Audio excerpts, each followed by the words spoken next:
ખૂબ જ સરસ રીતે આકાશમાં ઉડતું હતું. ઉડતી વખતે જાત જાતના કરતબ પણ કરતું હતું. જ્યારે બીજું પક્ષી તો માત્ર ઝાડની ડાળી ઉપર બેસી રહેતું હતું.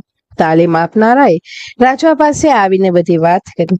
રાજાએ ઢંઢેરો પીટાવ્યો કે જે કોઈ વ્યક્તિ પક્ષીને ઉડતું કરી દેશે તેને 100 સોના મહોરોનું ઇનામ આપવામાં આવશે. ઘણા નિષ્ણાંતો આવ્યા, જાત જાતની તરકીબો અજમાવી, પણ પક્ષી ઉડવાનું નામ જ ન લે.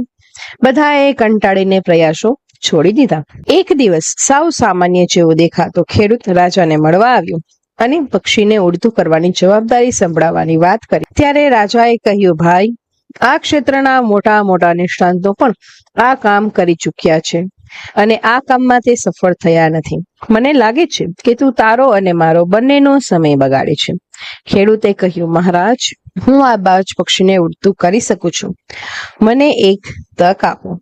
રાજાએ ખેડૂતની વાત